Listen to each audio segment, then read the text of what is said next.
Қайырлы күн, қазақ елі қалдарыңыз қалай? Елдегі жаңалыққа қарап отырып, Иманғали Тасмағамбетовтің егер Европа Украинаға әскер берсе, біз Қазақстан ОДКБ-нің құрамындағы Ресейге әскер беріп, Ресей мен Украинаның арасындағы соғысқа араласамыз деп үндеу жолдап жатыр екен. Бұл мәселені 7-8 ай бұрын саясаттағы жүрген саясаттың майталмандары ағаларымыз айтқаны рас болып келе жатыр. Егер қазақ елі Ресей мен Украинаның соғысына араласатын болса, қазіргі таңда дүние жүзі Ресей халқын қандай агрессивный халық екенін, агрессор екенін білсе, танып отыр. Оған қазақ халқы да қосылуы әбден мүмкін. Себебі әлемде орыс халқын жаңағы қауіпті ұлт екенін көріп отыр.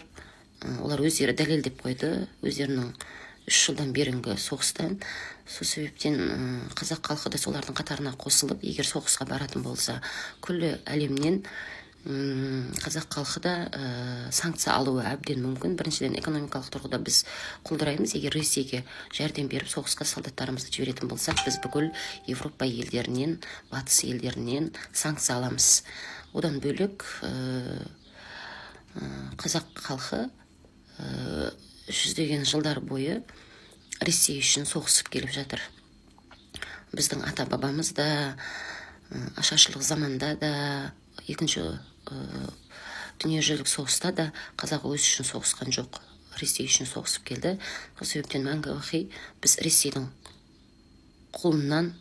құлдығынан және қарамағынан шыға алмай отырмыз. Осы жолда тағы қазақ халқын пайдаланайын деп отқан секілді. Себебі мына Назарбаев пен Тоқаевтың Путинге деген махаббаты өте мықты.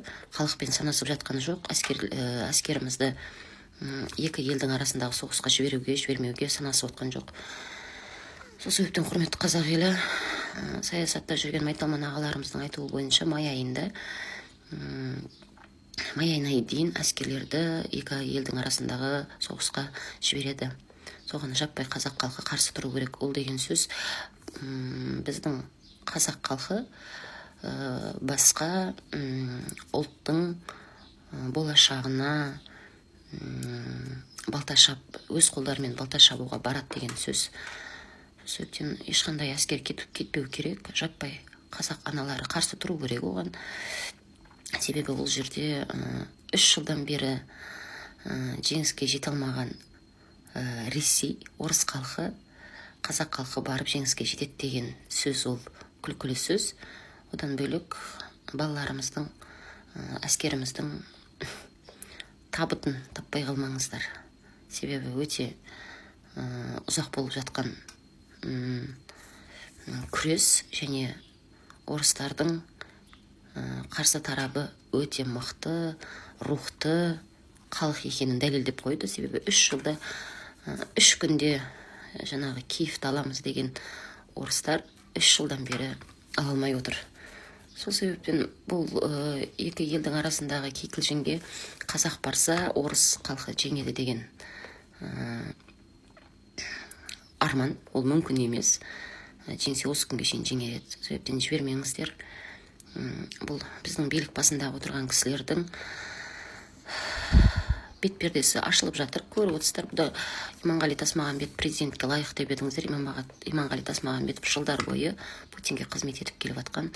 Осы барлығы бір жаңағы арықтан су ішіп отырған мына жүйе қазақ үшін, қазақтың болашағы үшін ешқандай бас қатырмайды. Олар көзді жұмбай, ойланбай қазақты жоюға үлес қосады. Менің түсінгенім сол. Себебі Өзбекстан мемлекеті жер көлемі бойынша, құрметті қазақ елі, 56-шы орында тұрады. Сөйте отыра, олардың халқының саны 21-ші жылдық санақпенен 33 миллион екен. 56-шы орында тұратын Өзбек елі жер көлемі бойынша 33 миллион халқы бар 21-ші жылдық санақпен. Сөйте отыра, ол кісілер ОДКБ-нің құрамында емес. ОДКБ-нің құрамында бірінші Қазақстан, Қырғызстан халқының саны аз, бірақ Путинге деген махаббаты биік. Назарбаев пен Тоқаевтың істеп отқаны бұл